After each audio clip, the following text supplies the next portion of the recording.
All right, guys, today we're doing Roberta Flack, and the closer I get to you is the song. All right, real relaxing, jazzy song. Here we go.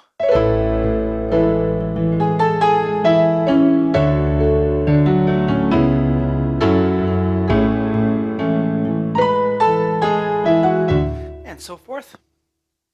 Hello, everyone. I'm Shawn. Welcome to my easy piano lessons. We're about to do the part 1 lesson here. All the lessons for the whole song, as well as thousands and thousands of other lessons I've done over the past 12 years, are on my website, webpianoteacher.com. Works on all your phones, your tablets, your computers, whatever you're going to learn on. I even have beginner lessons if you are a complete beginner, you don't know anything. Or if you need a refresher course, if you played when you were younger and it's been a while, or if you just need to get used to my method of teaching with chords and letters on the whiteboard, which I've done for like over 30 years. It's helped a lot of people. And I think you'll enjoy this song. So let's take a listen to it, how to do this beginning part. Well, first I'll tell you what I have on my keyboard. If you buy the cheapest keyboard ever, you can still do some cool things with it. Especially the way technology is today. It's so cheap to put on these keyboards. I'm using a reverb and a chorus.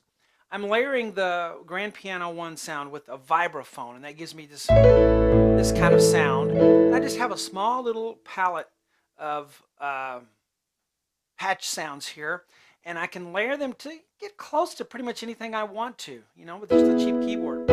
So we're going to roll that down, E, A, B, C sharp, E, all 5 fingers. Left hand will be on an A octave. Now after you play that, I think that's important, to have that rolled chord. I like to even do it up here. Then come in the middle of the piano and do A, C sharp, E, G sharp. I have it in parentheses because you do it after the fact, just to get that, mix that chord in with it. That A major 7, because here's an A chord, A, C sharp, E. The G sharp gives it that jazzy sound. So we'll mix that in 1 and 2. We have some octaves. G sharp, A, G sharp. I'm going to use 4, 5, 4 on the top. You may have never done that. High risk for octaves, but I recommend not playing every octave with 5 if you can do it. Then E, C sharp, I'll also use 1 or 5 and then 4 again. So la la la la la. From the beginning, 1 and 2. Now I have F sharp, A, C sharp, E here. Left hand has a D, 1, 2.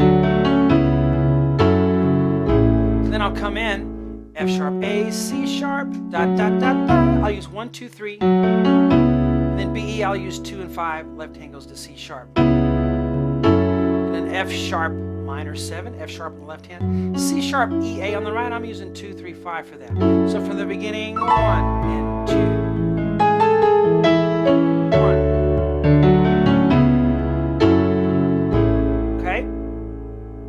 The next measure, you're back to A, C sharp, E, G sharp. 1, 2, and.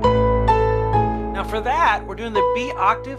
I got a little hook on the top B. On the 4th finger, we'll do an A sharp with a little flip. Not much, just a little bit. A octave, G sharp octave. So 1 and 2 and. Okay? So from the beginning, and 1 and 2.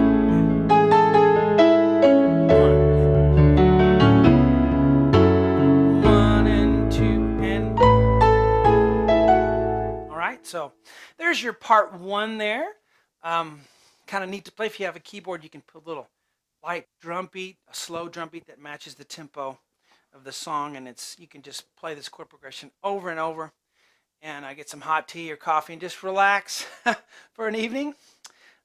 Really fun to do. Music will really chill you out if you've never had that experience. Anyway, guys, I hope you enjoyed this part 1 lesson, and I'll see you on webpianoteacher.com. We'll finish it up.